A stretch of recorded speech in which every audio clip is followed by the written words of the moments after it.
सभी को आता वंदन मेरा। आज का जो मैं विषय लेकर के आई हूँ, जैसे कि इलेक्शन का टाइम चल रहा है, कैसा हो हमारा नेता,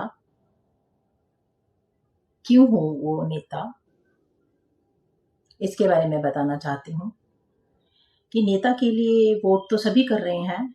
कोई ऐसा नेता भी हमारे सामने आए या जो हमारे को हमारे फ्यूचर के लिए सेफ रखे। हम सब किस दायरे से गुजर रहे हैं, सबको पता है। किस तरीके से बीमारियां फैल रही हैं, किस तरीके से कैंसर फैल रहा है, हार्ट अटैक और इतने सारे इश्यूज, जो नई नई बीमारियां जिनके बारे में हमने कभी सोचा भी नहीं था, सुना भी नहीं था, ऐसी ऐसी बीमारियां हमारे सामने निकल करके आ रही हैं। तो इनके ऊपर कोई ऑब्जेक्शन उठाने वाला नेता क्यों नहीं खड़ा होता? क्या आप लोगों को नहीं लगता कि ऐसा नेता भी होना चाहिए जो इस चीजों की तरफ ध्यान करे कि जब जनता ही नहीं बचेगी तो आपको वोट कौन देगा? जनता किस तरीके से नरक में जाए जा रही है, उसकी तरफ भी तो ध्यान दे। सबको पैसों की तरफ दौड़ाया जा रहा है और इस तरीके से भ्रमित किया जा रहा है कि आपका जीवन, स्वास्थ्य ऐसे भी महंगा, आपके लिए पैसा हो गया है, वैल्यू आपके स्वास्थ्य से ज्यादा आपके पैसे की हो चुकी है।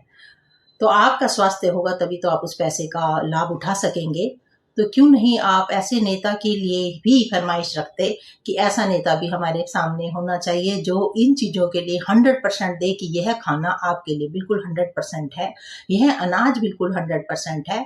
जो हम गेहूं खा रहे हैं एज इट इज, जो बीमारियां हमारे शरीर में आ रही है सबसे ज्यादा गेहूं से आ रही है। तभी जोर दिया जा रहा है कि आजकल बाजरा खाएं, चावल ना खाएं, गेहूं ना खाएं। क्यों नहीं खाएं?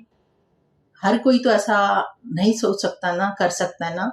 गेहूं एक ऐसी चीज है जिस पर ध्यान दे, अगर चाहे वो ज्यादा ही महंगा मिले, हम चाहे थोड़ा खा ले, लेकिन मिले तो सही प्योर। सब्जियां देखो तो उसमें जहर, दूध है तो जहर। हम क्या खा रहे हैं, कैसे अपने आप को नरक की तरफ उड़ेल रहे हैं।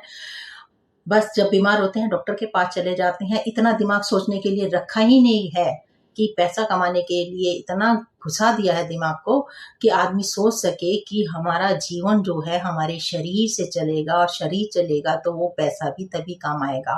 नहीं तो वो पैसा सीधा उस नरक में जा रहा है, हॉस्पिटल में जा रहा है। जो बीमारियां हम अपने पैसों से ही खरीद रहे हैं, ऐसे खाने में पैसा दे रहे हैं जो कि हमारे लिए बिल्कुल भी सुरक्षित नहीं है। वीडियोस बनाए जा रहे हैं तरबूज ना खाएं, उसमें इंजेक्शन दिए जा रहे हैं। अरे भाई, कोई ऐसा तो हो जो अपने आगे पूरा 100% लिख करके टांग दे कि 100% अगर आपके घर में से कोई बीमार हो जाए या इन फ्यूचर कभी ऐसा कुछ हो तो हमारे यहाँ से कोई सामान ना खरीदे, हम 100%, चाहे वो महंगा दे। प्लीज इस बात पर अवश्य गौर करें। नेता नेता नेता, पॉलिटिक्स पॉलिटिक्स पॉलिटिक्स। अरे शरीर के लिए भी तो कोई हो ऐसा बंदा।